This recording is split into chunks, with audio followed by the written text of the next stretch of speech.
Hello and welcome back to another episode of Sovereign Nation TV. I'm your host, Joe Panzarello. And I'm John Matthews. In a Financial Times interview on April 9th, 2020, Bill Gates stated, quote, "But for the whole world at large, normalcy only returns when we've largely vaccinated the entire global population," end quote. Beginning with the new CDC guidelines issued in mid-May that said fully vaccinated people could go without masks indoors, we've experienced a widespread and welcome relaxing of mask requirements by government agencies and businesses. However, many, if not most businesses, still post signs stating that unvaccinated people should still wear masks when entering their establishments. Those relaxed requirements didn't last long due to the recent supposed outbreak of the new Delta variant and Delta Plus variant in the country. As a result, those strict rules and regulations have returned, especially in the Democrat-controlled cities and counties around the nation. And of course, there is a more aggressive push by all levels of government to get the jab, citing the false narrative that almost all Delta infections have been with those who are unvaccinated.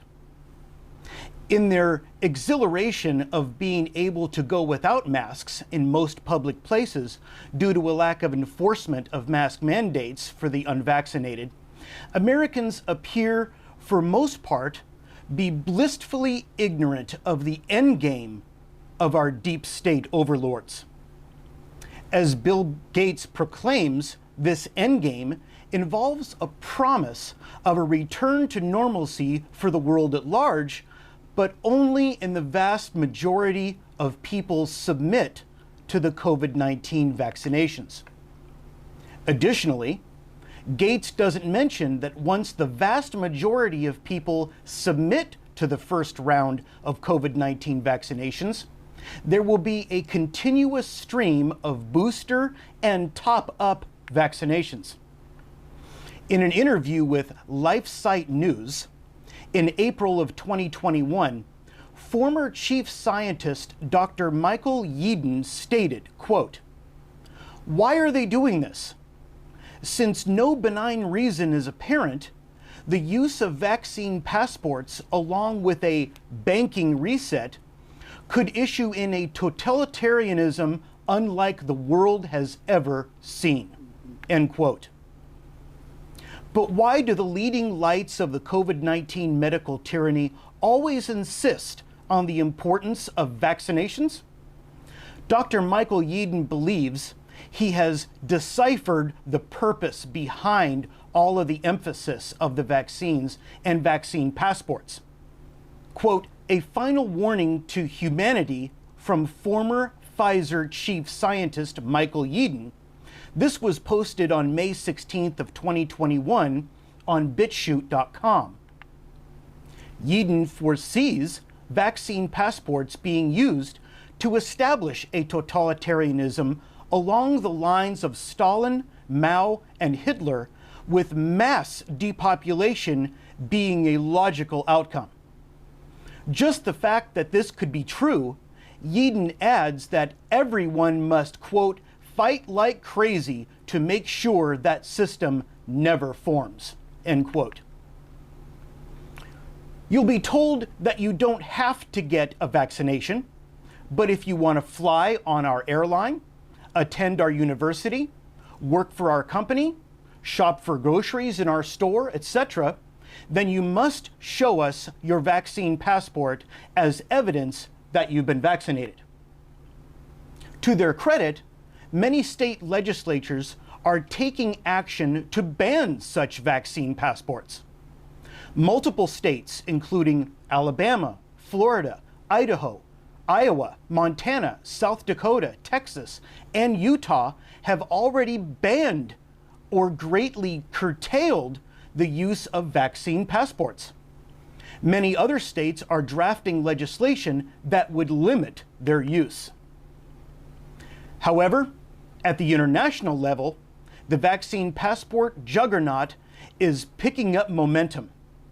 Just prior to the G7 meeting held in England from June 11th through the 13th, British Prime Minister Boris Johnson urged the G7 leaders to agree on global implementation of COVID-19 vaccine passports. Patriots cannot let their guard down in the light of the mask mandates returning. We must continue to forcefully fight against medical tyranny. In June of 2021, Governor Gavin Newsom announced the state would establish a, quote, vaccine verification system that businesses can use to ensure that their customers, or at least those who are not wearing face masks, are vaccinated. Under the system, individuals who provide the California state government with their personal information will be given a QR code that they can show businesses in order to do business with them. The vaccine information comes from the state's vaccine registry. California's public officials have insisted that this system is voluntary and not a vaccine passport. However, there is no difference between California's plan and other vaccine passport plans that rely on private businesses to coerce individuals into getting vaccinated against their will. Furthermore, the system is not entirely voluntary. The California Department of Public Health requires either proof of vaccination or a negative COVID test to attempt indoor events over 5,000 people. Additionally, not only could California choose to make its vaccine program mandatory at a future date, but if enough businesses adopt the state's vaccine verification system, the program will become de facto mandatory.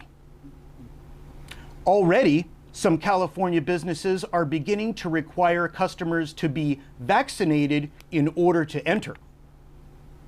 Furthermore, California's vaccines passport scheme is a step toward the creation of a social credit system where unvaccinated individuals are discriminated against and unable to fully participate in society.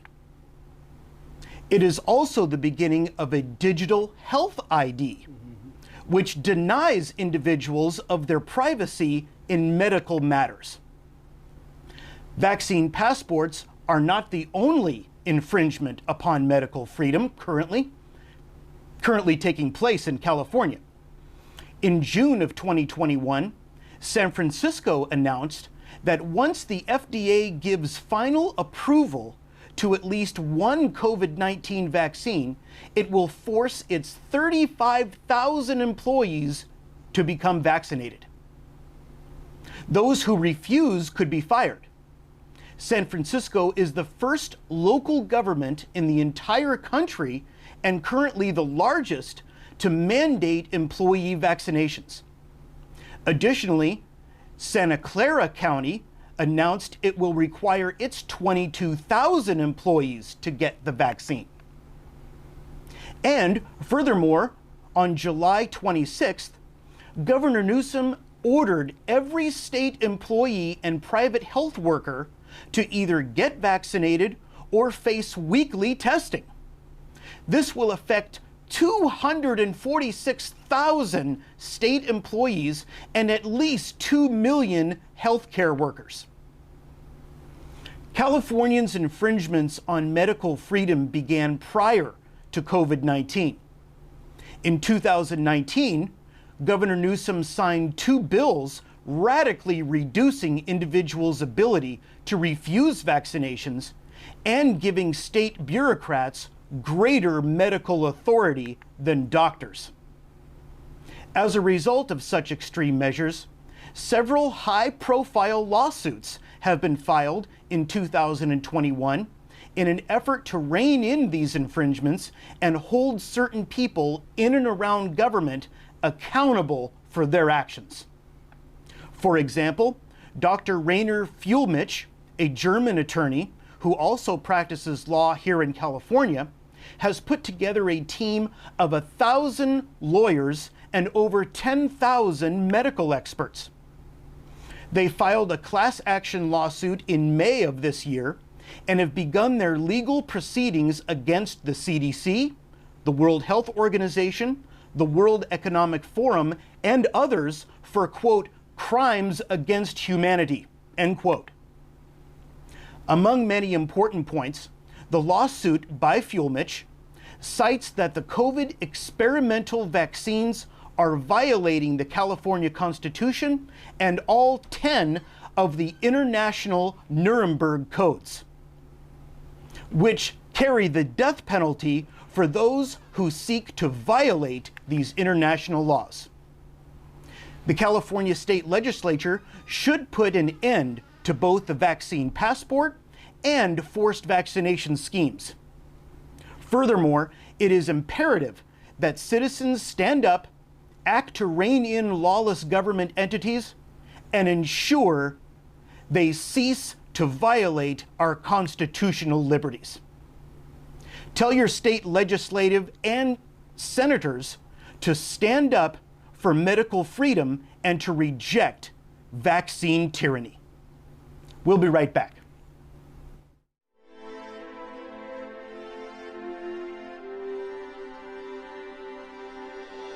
Life, liberty, and the pursuit of happiness.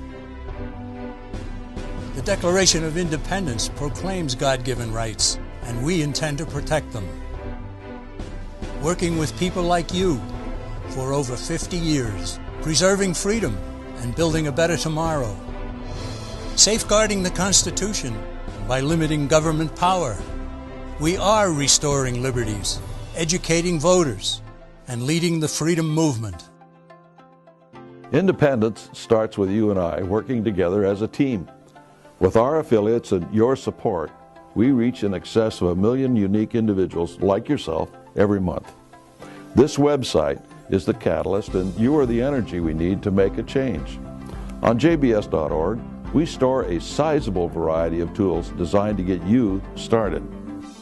I invite you to consider taking part in turning the tide for freedom, not just for one, but for all. Not just for today, but for years to come. We, the John Birch Society, stand to defend the Constitution and Declaration of Independence. What do you stand for?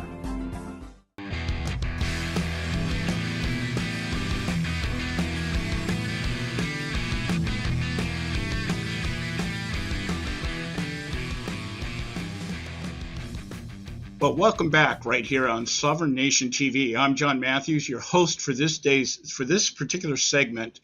You know, we here at Sovereign Nation determine our show content based on two criteria. We select our issues, and they have to be discussed within the precepts of the concepts of the Constitution.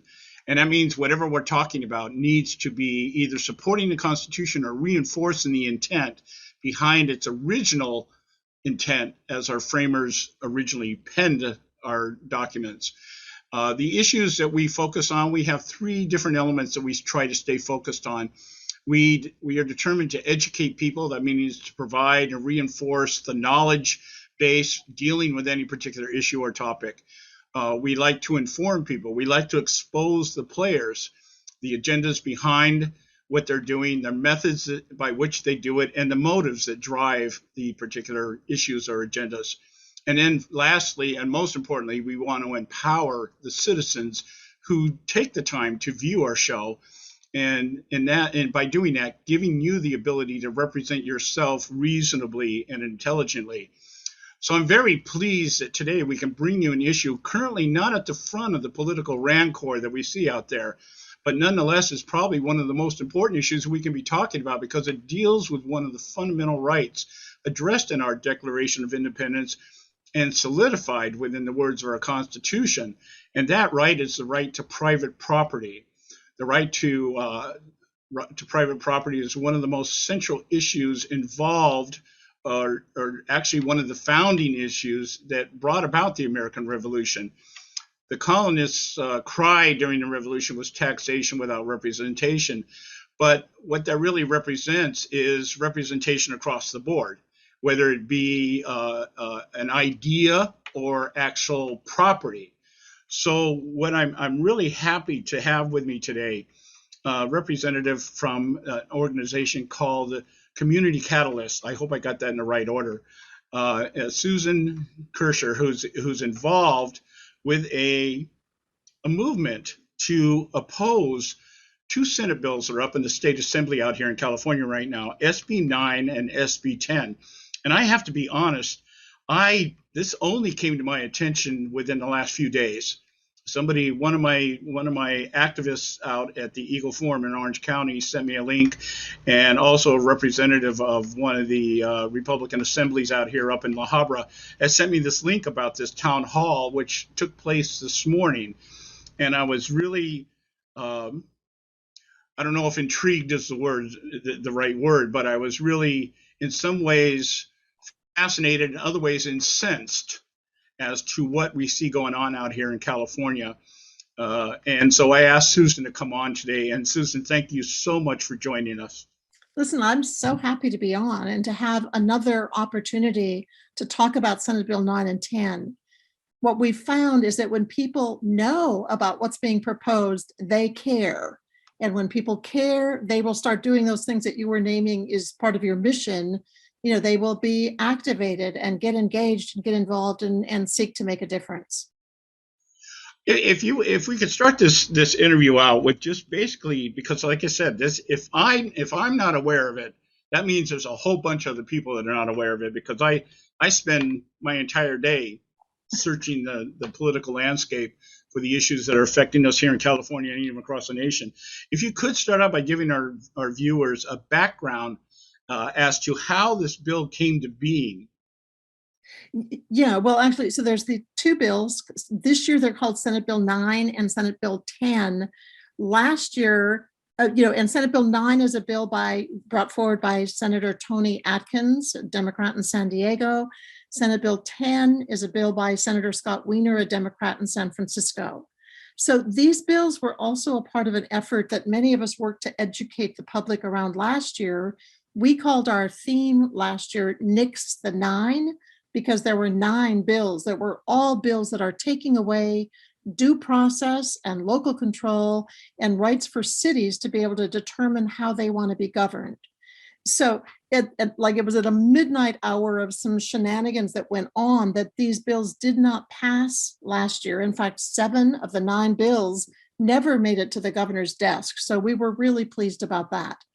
But we know that these forces that see that there's a lot of money to be made in our backyards, in private property and single family homes, like reemerge year after year after year with slightly different bill numbers and new names. So it's really important that we try to defeat these bills this year, especially these 2, but knowing also there's a circle of half a dozen other bills that are coming forward. We decided to focus on these 2. And I just want to make reference to that email, the flyer that you got about the town hall, and to say we had over 1,800 people sign up to be on the town hall this morning. There were as many as 1,100 people who showed up. We almost broke 1,000 at one point, but meaning we are gaining momentum for the number of people who know.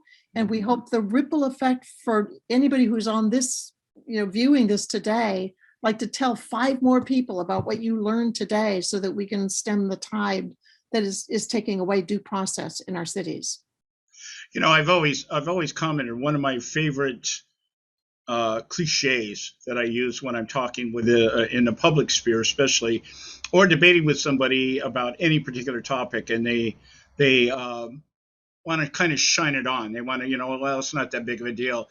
And I always say, well, until it hits you at home, yeah, you'll probably ignore it. And it seems like there's so many things now that are doing that bringing everything home. It's becoming personal for everybody. And I can't think of anything more personal than the idea that the right to own private property in terms of like housing is being manipulated for whatever reason. I know before the interview, we had talked about the concept of globalization, which I think is a major thing right now, and everything seems to be moving one way or another to that direction. Now, you had mentioned that an Assemblyman, Tony Atkins, did I get that name right? That's right. Yes. Okay. He San is the one that Diego. authored this bill, and he's down from San Diego.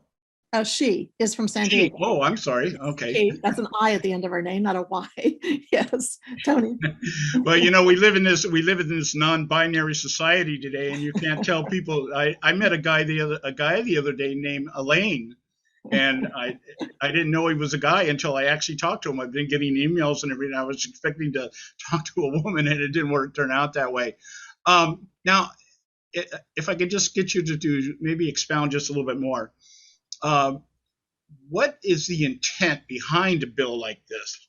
When people author them, there has to be some type of intent or motivation, and it's usually either power or money or a combination of the two. I'm not really sure, but what do you think is the intent of these two particular bills, and why were they written to begin with? So I think the intent behind the scenes is the intent for power and control and accumulating more of the wealth and the assets of middle-class Americans. I mean, and lower class as well. But the stated message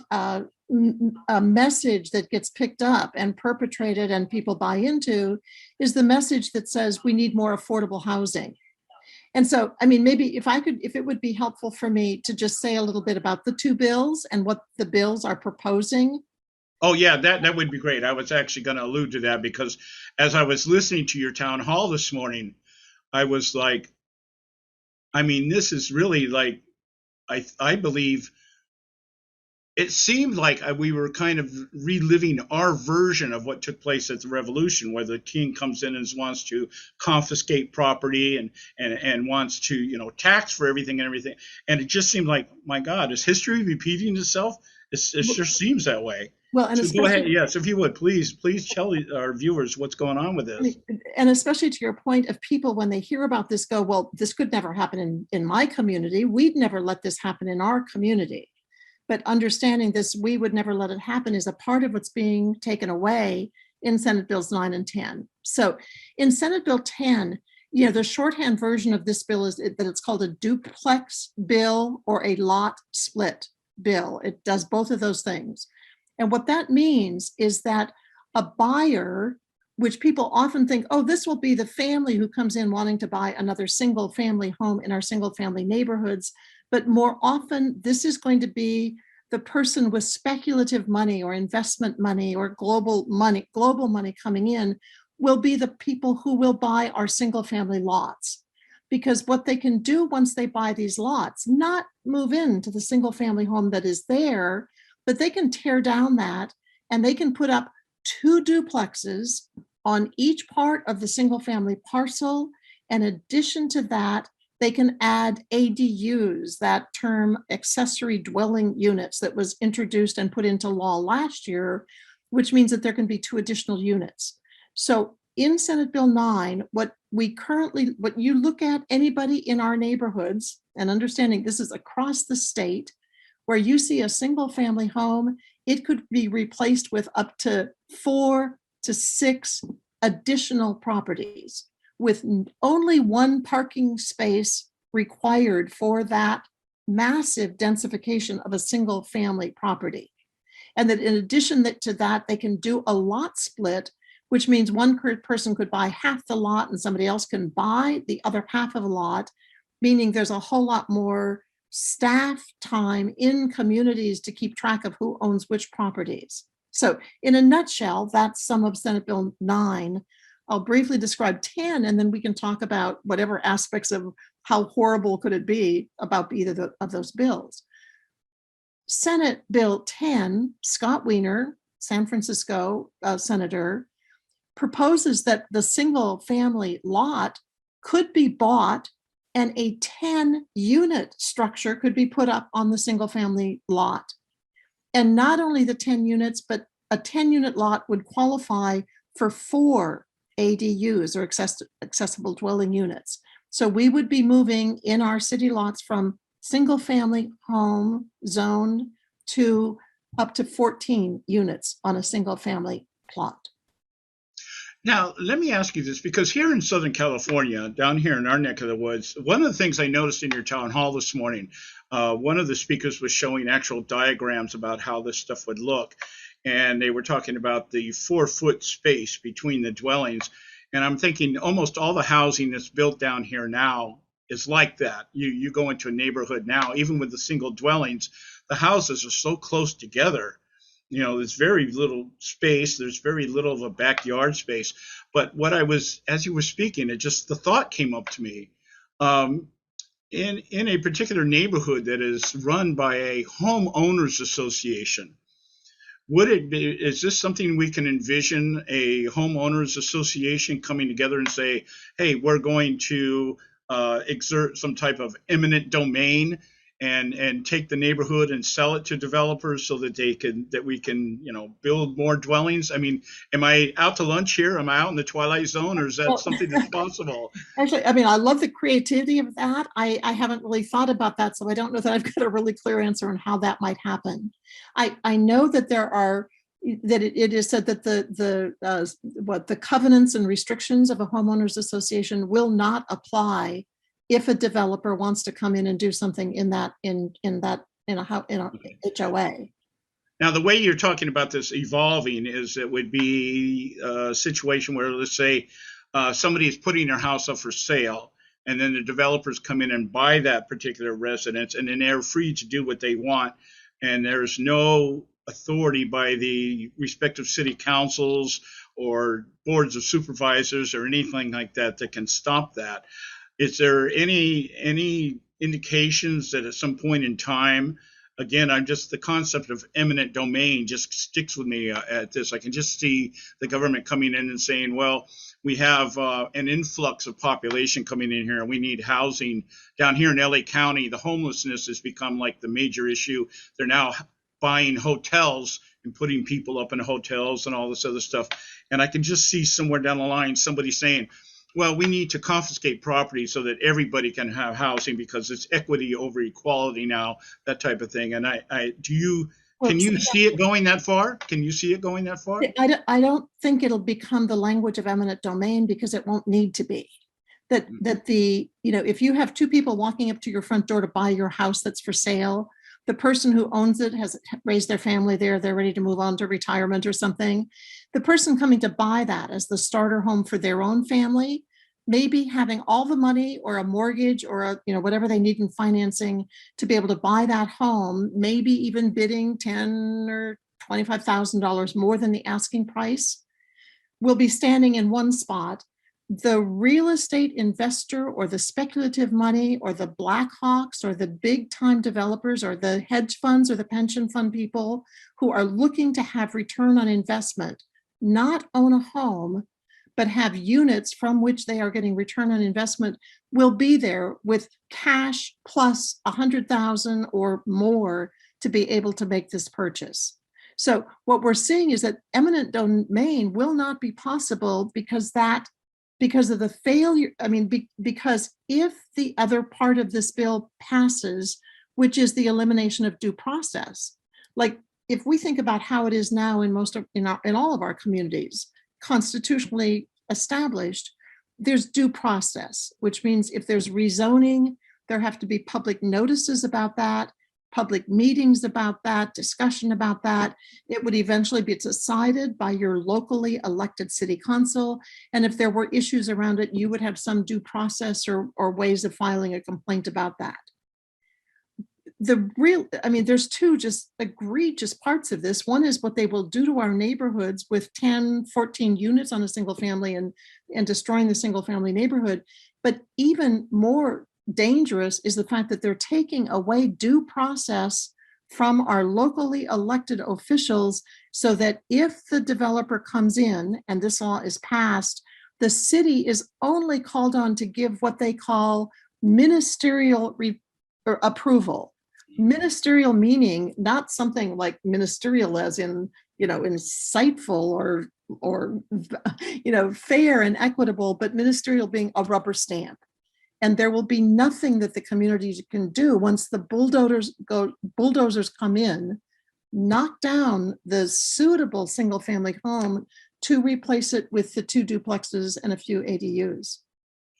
It just, the more I think about it, and listening to your town hall this morning, and now listening to you in some ways reiterate what I heard this morning, it sends shivers down my spine. I can't think of any, down in our neck of the woods where they're using the pandemic to just control us at every single level, every way that they possibly can. And to think that now we just actually have no representation at all when it comes to the idea of, okay, well, I have private property. But you said something, I guess I'm kind of rambling a little bit, but you said something about, which I find probably the reason it would be successful, is the fact that the carrot that's being dangled in front of these homeowners is that they would be paid over what the actual value of the property is, which would be the incentive to sell. And then the investors make up the money by building more dwellings or building up the idea that we go from, I can imagine a 10-unit condo next door to me. And I would think, oh, that's not going to look good. That's not going to look good at all. A lot of money for somebody. And let me add another element of what many of us find so difficult about these 2 bills is the amount of impact that it'll have on the environment. Right. And the fact that these developers can come in with, there's no requirement for CEQA, the California Environmental Quality Act. That is, they don't need to comply with that. And so if you think about building out a single family parcel, which currently probably has some shrubbery or some trees or a garden, all of that is probably destroyed to do more building. And in addition to that, what is currently some of the permeable surfaces which can absorb rain and therefore add to water retention in the ground, that's now covered with concrete. So we start having a greater possibility of creating heat islands. If we're removing the trees, we're likely to be reducing how much our air can be cleaned with that process of oxygen, carbon dioxide. And the big question that many people are asking as well is just, where's the water going to come from? Because we're in this incredible time of drought.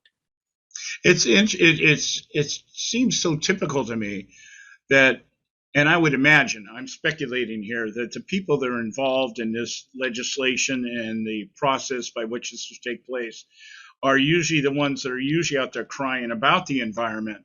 That we're, it's global warming and all the other stuff that they often talk about. And then we sit here and say, well, you're going to eliminate all the things that might keep our neighborhood cool, and we become an incubator of some kind. That it doesn't seem to matter when the dollar's talking. Is that what we're saying? We have this the contrast, as I think of it, is that we're having this huge contrast between home and something that almost everybody's mind conjures up something of safety or belonging or creativity or ease or comfort. And next to that is what's being really is actualized are more units. And so it's that harshness of the profit motive that is looking at how much money can be made off anything that is now a commodity to be bought and sold and traded, rather than that quality of life, which often cannot be measured in dollars and cents. Right. And so we have just this whole focus towards a lot of people making more dollars, and we all seem to be losing a lot of common sense around things like the environment or safety. Imagine a community, a single family home community that's gotten this dense, as I was describing, one parking place per unit, per parcel, and what that's going to mean to the congestion on the street. And then what that does in terms of safety for your kids riding their bicycles, or fire or police getting through in terms of an emergency. The picture just continues to get darker as we imagine what this does for the people who have to live in the community, because most of this money is also then flowing out of the community to the pension investors or the hedge funds or the bankers or the corporate owners. Do you think that's by design, the idea of limiting the parking to one vehicle as a way of perhaps driving people more towards the idea of mass transit over private vehicles? Well, I mean, just to say, I mean, what many people are looking at when we get to that question of what are the alternatives, what could be done instead, like a lot of people are saying in that very common sense kind of way, why aren't we building where the transportation already exists? You know, so we've got commercial corridors, many of which are either run down or have been abandoned, you know, by current occupants, you know, or we've got strip malls that have fallen into absentee, you know, vacancies and absenteeism. So one of the proposals, and there have been some measures that have brought forward about this, like we should be building where the commercial corridors are, which are usually built along bus or, you know, some kind of transportation line. Senate Bill 10, you know, is the bill that says if you live within a half a mile of a transit stop, which could be a bus route that has 15-minute intervals during peak time periods, but otherwise, like you're just out of luck if you want to go any place without a car. So we need to reconsider where we build. And one of the messages from the town hall this morning is like, do not destroy our single family neighborhoods. Right. Partly because there is no guarantee of affordable housing. And in fact, what we've learned is that as density increases, housing becomes less affordable. I mean, just think of Manhattan as an example. Right. So we now, if let me just reiterate this, because what I'm envisioning as again, as I was going through your town hall this morning, is that this is very much seems to be moving us into what I call the European model in terms of how housing is done. I've spent a lot of time in Europe. I've been to Ireland and Scotland, England, all over the place over there, and I noticed that the mass transit is more common over there. And the idea of living in the suburbs, well, if you live in the suburbs, it just means because you own a ranch or a farm and you're way out there, that kind of stuff. And so as I was listening to everything this morning in your town hall, that's what I began to envision. Okay, they're trying to move us into this European model. Like if you go into downtown Dublin, you'll see the units are not built wide, they're built high. Mm-hmm. There'll be like 20, 25 levels floors in a single unit, and it made me kind of think, oh, they're trying to move us all into tenements, you know, that type of thing, and that, you know, I guess that's the equity versus equality thing, is that we make everybody equally poor, and everybody will get along, that kind of thing. We're coming to the end of the segment, but I do have two more questions I need to ask you. You've already explained to us, I think, pretty well why the bills should not pass. Given the recall that's coming up with our governor here, and the time frame that you're talking about when he has to sign the bill falls right within that window of the recall election that's taking place, I don't expect him to do anything before the recall. After the recall, depending on the outcome of that, he's going to have to move one way or the other. What do you see him doing, and why? Well, his track record would say he would be likely to approve the bills. If they get to his desk, he is likely to sign them.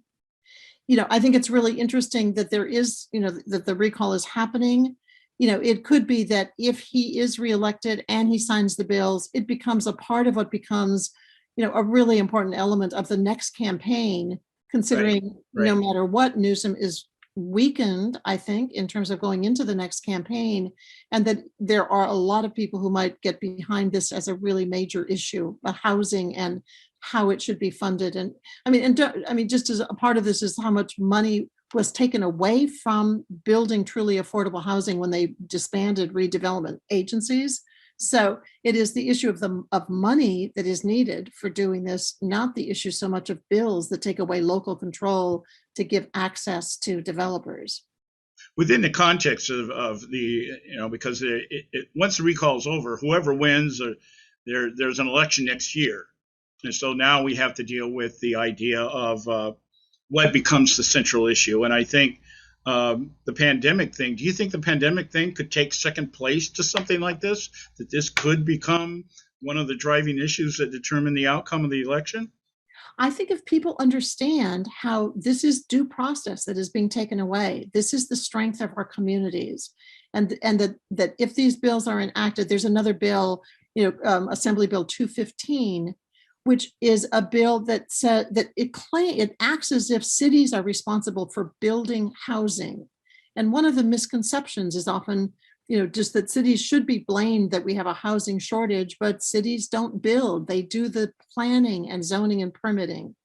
But this bill 215 is that if cities don't build, even though they have no authority to do that, they can be punished because they haven't been meeting state mandated quotas. Right. Okay. But Now, just my closing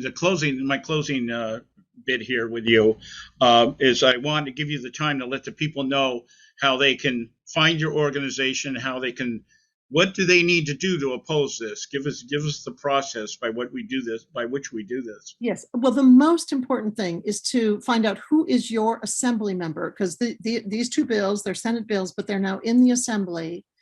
And so they're going to be heard sometime between now and the last day for bills to pass is September 10th. They come back from recess August 16th. So it's really important. If you can do it this weekend or in this first week, contact your assembly member and insist or urge or whatever your language is that they will vote no on Senate bills 9 and 10 when they come to the floor vote. The reason these bills aren't being amended, we think, is that if they make any amendments, that then they will have to, it gets complicated, go back to the Senate for another round of approvals. But the most important thing to do is to send your letter to your assembly member and also send a letter to the governor. Let him know how important you think these housing bills are and how much you urge him to veto these two bills, particularly if they get to his desk. Well, I do know that this is moved to the top of our list at the Eagle Forum. The girl that handles our activists, we call them action alerts, and she's been on this all week long. She's just been saying, John, we got to do something. Yes. People don't know what's going on here. We've got to do something. So we have our monthly meeting tomorrow, and I can tell you that this is going to be at the top of the agenda in terms of what it is we give to our people, and just say, most of the people who come to our meetings are homeowners. And this is going to hit them pretty hard at home. I don't think most people are even aware of it. I want to take the time. I want to give you our website address too, just if anybody wants to follow up on this conversation. So it's Catalysts, plural. So it sounds like you're lisping, Catalysts CA for California. So catalystsca.org will take you to our website.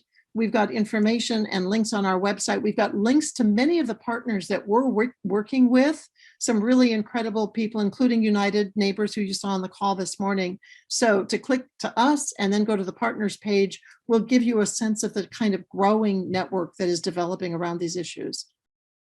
I want to thank you, Susan, for coming on. I just feel so. I only met you yesterday, and I already feel very connected to you. I'm kind of like, I got a sister here that I can work with. So we're definitely, I want you to, if you will, just keep me in the loop here on this, and we'll do what we can down here. As I promised, I have a couple people here. We do have some influence down here. We have a couple of assemblymen that we're going to be contacting and let them know that, hey, this is something you need to do, take care of. Because now if you don't, you get on our radar. You don't want to be on our radar. So again, I thank you very much, Susan. And we have Susan Kirsch from Catalyst Community, and it's catalystca.org, right? Correct. Catalyst plural, ca.org. And again, just thank you so much, Susan, for taking the time to come on. Thanks. Being a modern digital marketer is demanding. You work hard to maximize the visibility of your clients. If you had all your data in one place, you could analyze performance at a glance, and your job would be a lot easier. That's why we built Bright Local. We create a location dashboard for every client you manage and aggregate critical local SEO data, such as search rankings, local business listings, Google My Business, customer reviews, and social interactions. It's why over 3,000 SEO professionals trust us. Start today with a fully featured 14-day trial. Bright Local, making local SEO simple.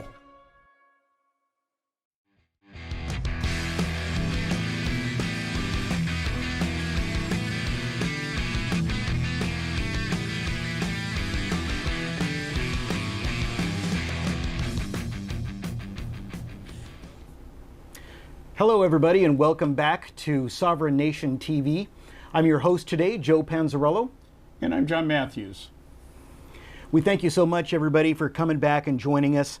And John, it's just a great opportunity to be here again, working with you. And I just want to congratulate you on that great interview, of course, with Susan Kirsch with Catalyst Community. You talked about a lot of important issues with regards to local politics and what's going on with regards to these things that keep changing in a certain direction, it seems, with regarding property rights, and specifically those couple of bills, SB 9 and SB 10, that Susan and her organization have spearheaded the opposition to those couple of bills. This is probably, I believe, one of the most, I'm going to say, secretive pieces of legislation we've seen in California quite a while, because it is so catastrophically destructive to the very fundamental premise of what our Constitution guarantees us, and that is the right to personal property. If you can envision the idea of living in a state where you are not allowed to, say, buy a lot of land and build a house, your dream house or whatever, like we see so much here in California, and to say, no, you can no longer do that because it doesn't fit the idea, the social engineering blueprint that we're seeing so much from the Agenda 21, is that we don't want neighborhoods where you have the affluent and you have the ghetto. We want everybody living in the ghetto. Right. Okay, and by doing that, we'll legislate and regulate to make it impossible for you to fulfill your dream of owning private property in regards to a house. SB 9 and 10, of course, if you don't know, is legislation that will outlaw the building of new single-family dwellings in the state of California, and allow real estate developers to buy land or houses that already exist. And one of the things that Susan pointed out in the interview, when I asked her, I said, well, how would they be able to do that? And what she had said to me was, I'll reiterate this, is that simply what they'll do is they will pay for property over the property value. So if you have a house that's worth $100,000 or whatever, and they'll say, well, we'll pay you $150,000. Well, who's going to walk away from that? And then what they can do is take that dwelling and tear it down and construct multi-level, multi-tiered type housing, where instead of having one house, you can have up to 3 buildings, and you can go up 4 or 5 levels or whatever it is. And when I was talking to Susan, I had mentioned to her what it reminded me of. I said, this reminds me so much of the European model. When I was over in Europe years ago, and I've been to Ireland, I've been to Scotland, I've been to England, I've been, all these countries over there. And when you go into their cities, their urban centers, you don't find single-family dwellings there. What you find are tenements that can go 12, 15 stories high. And so everybody lives in these little compact units, and they're all in one little section of the neighborhood, and then everything else in the city is built around that. And that's really, it seems like to me, that's where they're going with this. And so the scariest thing about it is the idea that we're getting into this social engineering. Now, how do we do that?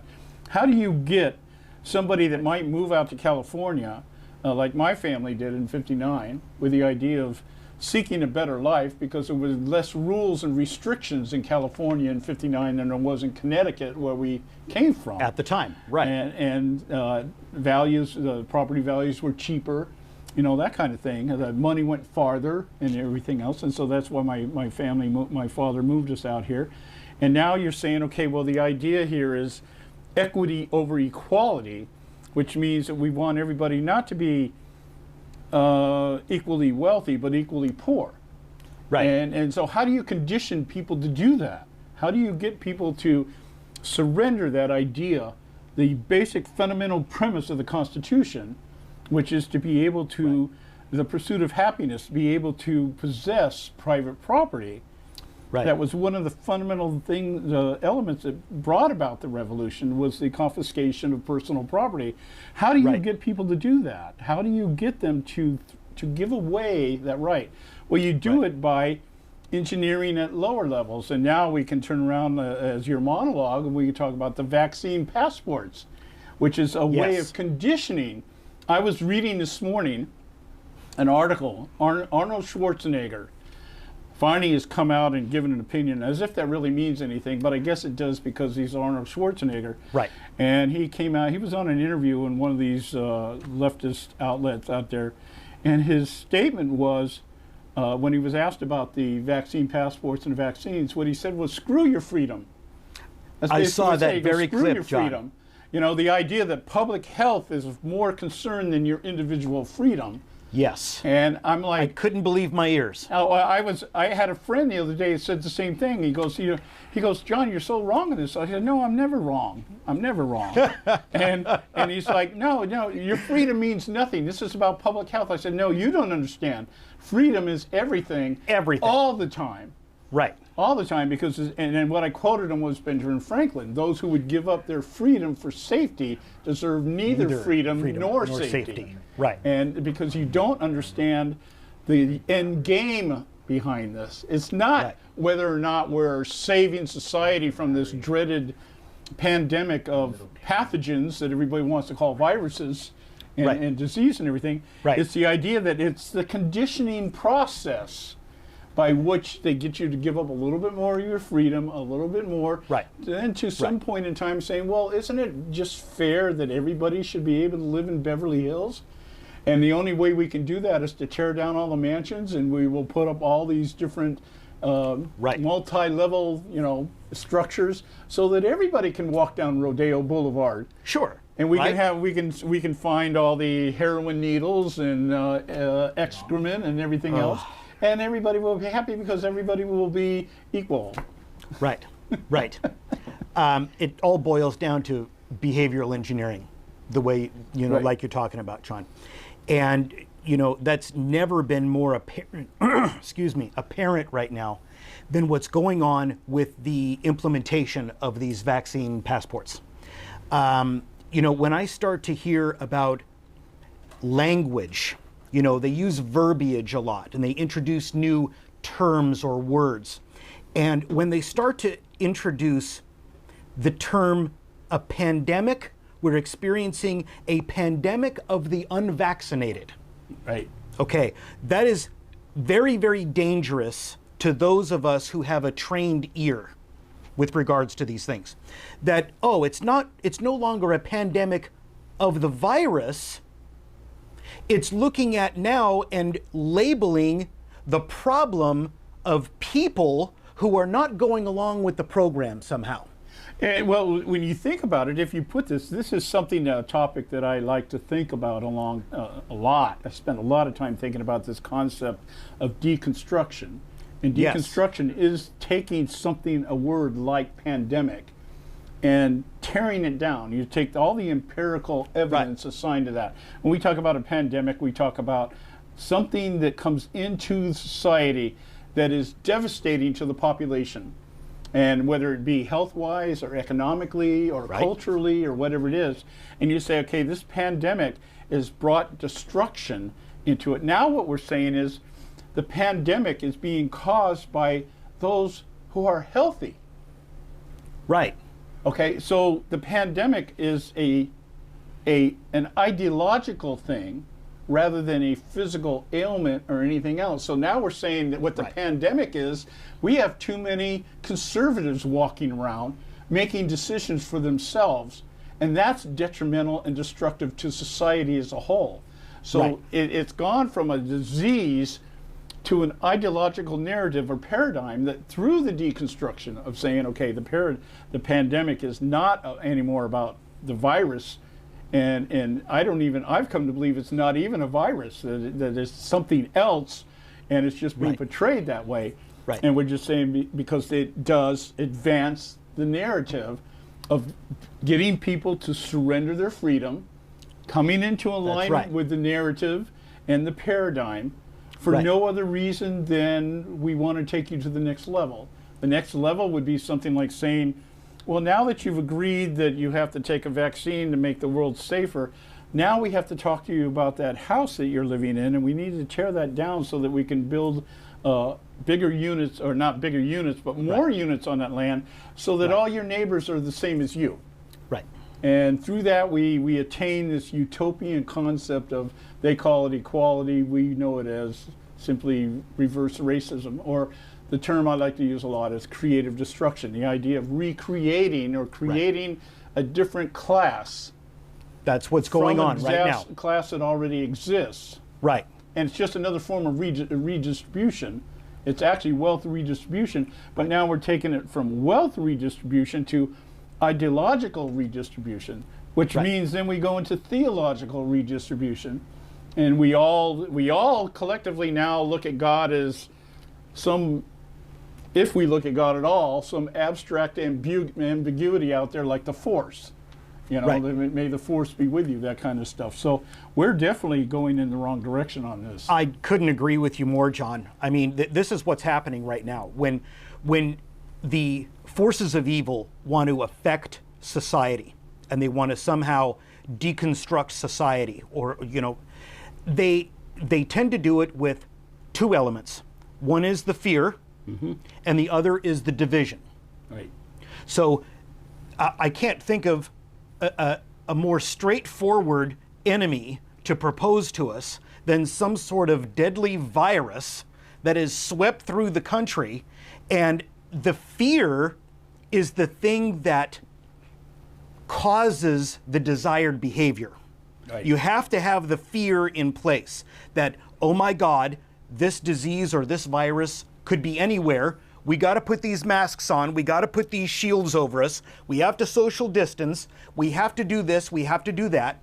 And then that graduated into that next phase of the lockdowns, trying to establish which businesses are essential or non-essential. And then those things relaxed, but now they're back with another phase of this Delta variant or Delta plus variant. And now we're getting, like I said, I was mentioning earlier about the Star of David thing, but it's going to be reversed. Instead of painting the Star of David on the building to identify a business that you don't want to do anything with, what you're going to now is you're going to have the mark that this is the vaccine zone, and if you want to do business with us, and the pressure on business owners to comply with this. In my mind, I haven't quite processed how anybody can look at their business and say, if I'm going to eliminate 30 to 40% of my business by not allowing people to come in because of a lack of vaccine, and somehow I'm going to survive. Right. And I can only think the end game would be, of course, to go to the government and say, you need to subsidize me. Which means what? More taxes? Okay, so more stimulus money. Now, how are you going to get those taxes if I'm working as a public health worker and I decide to take an ideological stand and say, no, I'm not going to get the vaccine, and they say, okay, well, you're no longer employed. Well, now what happens? Right. Are you going to be denied unemployment? That's a good question. Okay. Or are you going to be given unemployment for the purpose of getting you on the government dole, and that way be able to control? I totally see this. I just, I was just at the VA this morning. I had to go down, and I've got a problem with a foot, and I've been working on it and everything else, and I had to go down there. And I got to thinking, because I just heard the other day, there's a hospital down in LA, one of the bigger hospitals in LA, that have now made a mandate that if you're not vaccinated, you cannot come and visit anybody in the hospital. Oh my goodness. Now think of what that's going to do to that mother or dad that's sitting there, on life support, and you can't go in and see your mother or dad. It's the same as putting them in the old folks home and saying nobody can come in and visit them. Right. Now you've got to get Now, what kind of leverage does that put against somebody who's got a loved one in the hospital, and they have to make an ideological choice or a principled choice? Do I give up my principles and my individuality for the sake of my family member? Right. Now, how does that work? And then if you're saying, and they're saying, okay, and you're only going to be allowed one visitor a day. So we're saying, okay, Right. first it's going to be the vaccine passport to get in, and then we Right. can only take one person a day. This is just nothing. It just so exemplifies the obvious that this is what this is about, this exerting control, beating people down, wearing them down to give up their individuality and their rights, to go along to get along. And I don't know, I know one of the things, you know, what keeps coming up in my mind is that when we look at the death statistics and we see the CDC reports record low flu cases. Yes. We've had a record low, gee, I wonder why. Right. Probably because all those flu cases have been counted as COVID cases. Exactly. Right? But suicide, drug addiction, what's the other one? There was 3 different categories. I can't think of the third one right now. But I know suicide, drug addiction, and even things like divorce rates are just skyrocketing. Right. So, okay, so we're saving the few over here, maybe. Right. But how many people over here are dying because of this thing? What have they created? What new crises and different problems has been created by these rules and regulations? Right. Now, if you buy into the depopulation narrative, well, then it's serving its purpose. We're getting people to kill themselves. We don't have to do anything for them. Right. You know, we have to round them up, put them on trains and gas them with cyanide. We just let them put a bullet in their head. Right. Get depressed and, right. Unbelievable, John. Unbelievable what is happening right now. Well, you know, I wanted to get to your monologue, if I course. could. I wanted a couple of things I wanted to address in it. You had talked about, you know, Bill Gates' contention that nothing turns back to normalcy unless the entire population gets vaccinated. And right away, that liberal doublespeak jumped up my head. It's what define normalcy to me. Sure. Okay, normalcy from the mind of Bill Gates would be that yes, the establishment, we're back in power. We're back in control. That's normal. That's the normalcy that we seek. But it reminded me that the idea of the Common Core exercise, which Bill Gates was also behind. Yes, and he was. The idea of we were going to change the way education took place, and by doing that, what we were going to do, we were going to subject our students to tests. And the tests were determined not by merit, but it was a constant grading curve. So we say, if Johnny says 1 and 1 is 2, then Johnny moves on to the next level. If Jane says 1 and 1 is 3, well, then we have to dumb down the question to get Jane eventually to get the right answer. Sure. So that at the end of it, she has the same grade point average as Johnny. She's as dumb as a rock, but then now they're able to compete in the marketplace because they both have the degree. Right. You know, that kind of thing. And then each of these tests cost money to administer. Right. Okay, so Johnny might get 1 test and Jane might take 5 tests, which all is going to be billed. And I just thought, in terms of the vaccines, that's what I'm seeing. Right. I believe the government has done what the government always do, is they've overreacted to the crisis. And by doing that, they've overcompensated, and they ordered these millions and millions of doses of vaccine. Yeah. These things are sitting on a shelf with a shelf life. And now the object of the game is to get this stuff out because we promised the pharmaceutical industry that they would make X number of dollars. Absolutely. And if not, what happens? Well, then the government's going to have to make that up. It's going to subsidize it, which means we have another $3.5 trillion infrastructure bill so that we can bail these people out. Right. The other thing you had talked about, which I think was really more important, is the Dr. Yeadon, who talked about the vaccine passports as a means of attaining that totalitarian society that the leftists want. And I would just say that, yeah, depopulation is definitely behind this. The Agenda 21, Gates has always been a big proponent of depopulation, so I could see that. But what I really wanted to drive home was this idea that keeps coming up to me, is what I call the Star of David. When we think about Nazi Germany and the Holocaust, is that Jewish businesses were marked, and the Germans were told, don't do business with you people. And then they got to the point where they would put the star on the Jews themselves as they were sending them off to be exterminated in the concentration camps. And now I see the vaccine passport as a way of identifying those of us who are saying, no, we don't want to be part of this. We want to make a decision about our life. It's like, all of a sudden, it's like if you guys are all about pro-choice. Well, how come I can't exercise my choice not to do this? It's only pro-choice when it is to your advantage. Right. And when it's not to your advantage, then I don't have a choice. Or I have a choice, Right. but I pay dearly for making that choice, to the point where, you know, what are you going to do? You're going to lay siege in my house? I can't go into Walmart now, and you're just going to starve me out? Is that the idea? You know, it seems like It's where we're going. diabolical, John. It's insane right now. Yes. Right. But I see it also, again, within the concept and the construct of creative destruction and deconstructionism, which I've just become so obsessed with personally, is that now I see the wearing down. This is one other step to get to that final end game, which is the Green Deal, which will allow us Sure. to destroy the economy the way that it is and recreate an economy that creates a new wealth class, and that wealth class ends up controlling everything. And we have our oligarchy. We enter into that age of global fascism, where you're going to have a few people sitting at the top making decisions for the rest of the world. And that is probably the scariest thing about all this. Right. In respect to the fact that I think, and I fear, I go back to the Gruber theorem, Jonathan Gruber. The stupidity of the American voter is of distinct political advantage.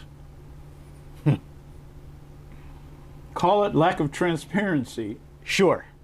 but Right. if it gets the job done, so be it. And that's where the propaganda comes in. That's where the media comes in, the mainstream media and television shows and movies and all of these different things, commercials that end up brainwashing the average voter out there into believing something that is going to in turn produce a certain behavior as a result of it. The billboards that I've been seeing around town, and they all, I call them the fluffy billboards. Okay. You know, let's love each other. Okay, get the jab. Let's love each other. Yes. You know, that kind of stuff. Yes. Let's just, you know, the snowflake campaign. You know, Right. And it's all over the place now. The commercials. You go to a channel like, I don't know if you've ever seen, Spectrum TV has Yes, a news sure. channel, which should just be called the Communist Network. I mean, the stuff that comes, they Yes. make CNN Yes. look conservative. Yes, I have been subjected I mean, to some that. of the stuff Yes. I've seen, I sit there and go, man, I'm glad I don't have my Glock in my hand right now, because my TV would be history. Right. I listen and go, my God, it's like, are you kidding me? Somebody up in Spectrum TV actually thought, hey, this is a good idea. Let's round up all the communists in LA and let's give them their own news channel. Right. And Right. they'll interview the other communists, and everybody would just sit around and go, isn't it great to be a communist? Oh, it's insane. It's absolutely insane right now. I can relate to what you're talking about, John. You know, and this goes back briefly to the division part of the fear and division. Is they're creating, based on that phrase, right? The pandemic of the unvaccinated. They're now creating these two classes of people. And one of my John Birch Society members actually told me about someone that she knows personally who works with the studios, and they were on a set filming something. I think it was a television show. And, you know, these days, in order to go on the set, you have to have at least got a COVID test to be on the set. Mm-hmm. But that has graduated now into they want you to have, they prefer that you got some sort of vaccination shot. And do you know that she told me that the workers on that set actually have a sticker on them, a sticker on their person identifying to everybody else that they've received Did you say I got the vaccination. jab? That's right. That's right. Peace out, brother. I got the jab. It's not an idea anymore, John. Right. It's becoming reality. So in our last couple of minutes here, I just wanted to ask you what you think about what's going on here locally with Los Angeles. The LA City Council has just voted 13-0 to have the LA City Attorney's Office create an ordinance, draft an ordinance to make these vaccines mandatory going into public and private indoor facilities, in indoor spaces. I kind of look at it this way. If they keep it contained within LA City, so what? I mean, you're talking about the communist epicenter of California anyways, you know, so what you guys do in your neighborhood, I don't care. But we also know that that will be the precedent by which it begins to expand out through the rest of LA County, and then eventually try to get into some of the other counties that are doing very good jobs of resisting right now. Riverside County, Orange County, they've done very good at resisting this. I imagine it will move up north, you know, where they're a little bit more liberal up there. They got the Pelosi's and the people like that up there. Sure. The San Francisco so I think Bay Area. One half of it is, you know, if you guys all want to, you know, play Utopia down in LA, that's your gig. But I fear that that is just the model that's being created, that it eventually will come after us and we'll be included in that. Exactly. So I guess what I'm saying is that, you know, if you're listening to us out there and you're wondering, well, what can I do? How do I fight this kind of thing? Well, the first thing is you get off your butt and do something other than just sit around and watch TV. You can look us up here. We have organizations here that this is all we do now. It's just look at ways of fighting this. Eagle Forum in California, Orange County out here in LA County. We got Jon Birch Society, which has been fighting this thing for, God, eons. I think you guys are probably the only organization that's been around longer than Eagle Forum. I think so too. Yeah, because I know Phyllis Schlafly started out with Jon Birch Society, so you had to be here first. Yes, right. In the early 70s, and the Jon Birch has been around for 63 years. Yeah, so I would say you need to, you know, we have a three-pronged strategy in this show, and it's basically get educated, and that's one of the things we try to do here. Get the information, learn who the players are and why they're doing it. Look at the motivation. Look at the underlying premise of everything. Why is this happening?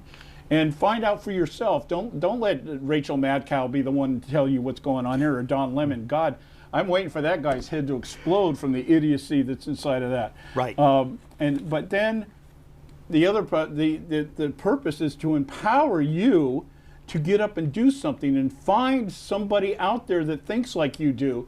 And either start forming your own group. Like there's so many cells popping up here in LA County right now. Sure. I really believe LA County is going to lead the movement if we're going to save the state.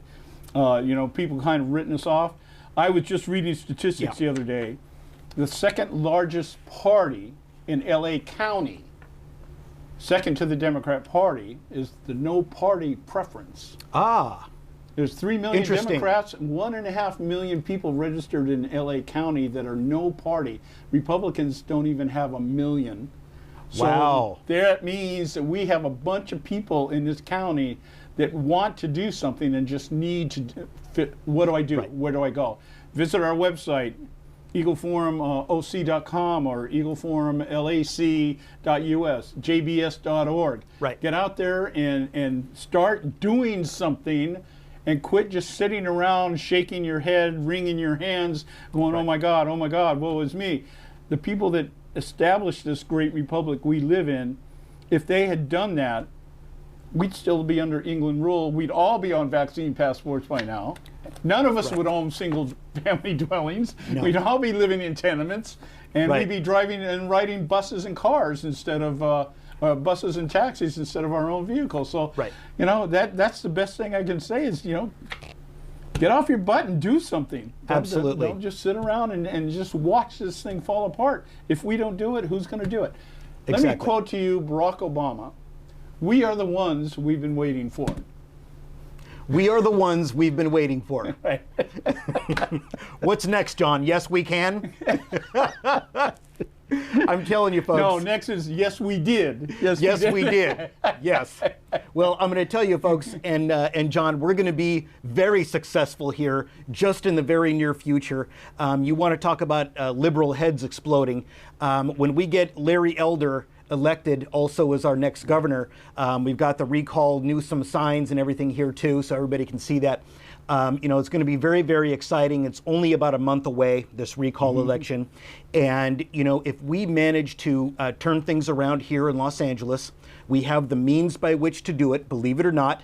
We have enough going on right now that people are getting activated. Right. They're getting off the sidelines and they're getting in the game with these forms of tyranny that we're seeing with regards to critical race theory in the schools and these things that are causing parents to go crazy, to this infringement, massive infringement with regards to these vaccine mandates.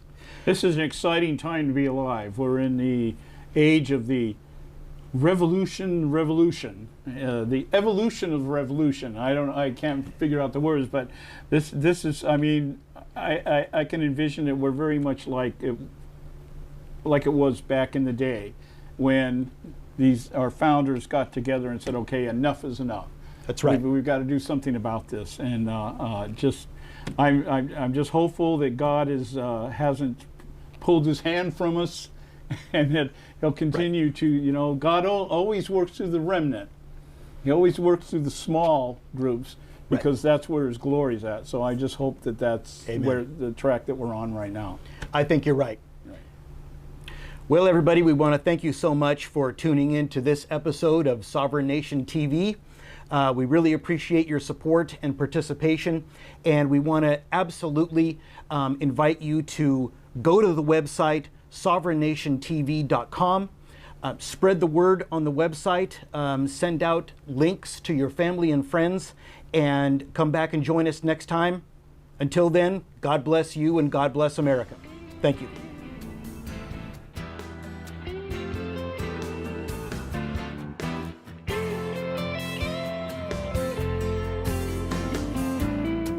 Long ago, up on Bunker Hill, they fought for freedom. Oh, yes, they did.